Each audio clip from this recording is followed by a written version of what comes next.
I didn't think much about it when I opened the hood. His car had that familiar uneven idle, the kind that tells you more if you listen than if you panic. I'd fixed it before. Small things, usually. Loose connections, worn out parts, nothing dramatic. He stood a few steps behind me, saying nothing. I assumed he was watching the way people do when they don't understand something but want to feel involved. It wasn't until I heard my cousin's name pop up on my phone that I realized something was off. Then another notification. Then three more. I wiped my hands and checked. A video. Me, bent over the engine, grease on my fingers, his voice in the background, casual, almost amused. Look at this loser, fixing cars for free. The replies came fast, laughing emojis. A few comments I didn't read twice. I didn't look at him right away.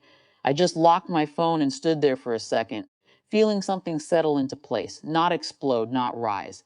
Just settle. When I did turn, he didn't seem embarrassed. If anything, he looked entertained. Like this was normal. Like I was supposed to play along. I closed the hood gently, not slammed, not rushed. I'm done, I said, and walked inside to wash my hands.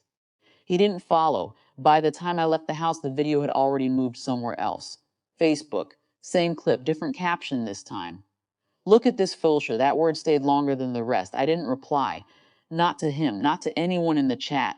I muted it, then archived it, not out of weakness, just disinterest. For 3 days, I didn't pick up a single call from family, but I wasn't sitting there hurt replaying it. That would have been easier, maybe, cleaner. Instead, I kept noticing things I had ignored for years. The way I was only called when something needed fixing.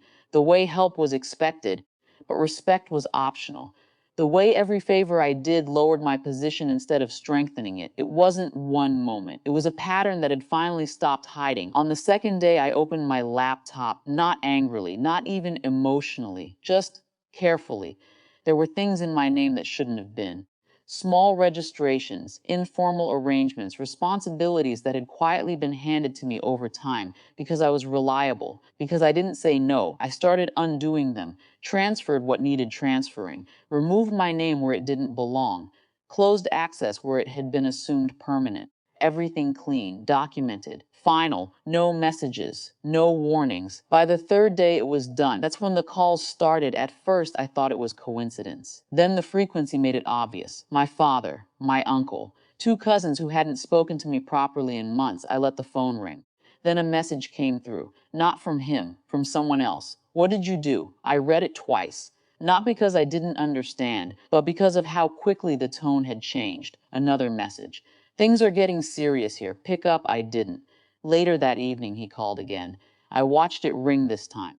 Let it play out, then a voice note. His voice was different, not softer, just tighter. You need to fix this. Whatever you've done, just undo it. We'll talk after. We'll talk after. That part almost made me smile. For years, everything had been after. Respect after I proved myself. Consideration after I helped enough. Acknowledgement after I stopped needing it. I didn't reply. The next morning, more messages, not apologies, not really regrets, instructions, urgency disguised as concern. You've made this complicated. People are asking questions.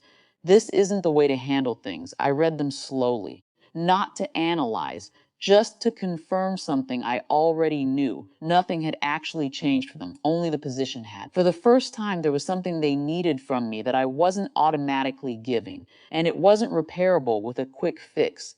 That afternoon, I finally responded, not to all of them.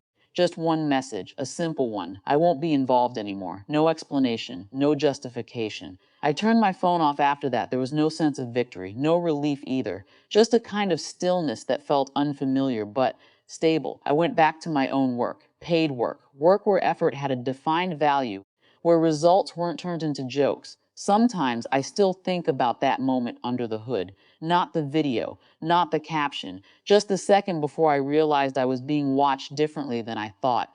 That was the real shift. Everything after that was just alignment.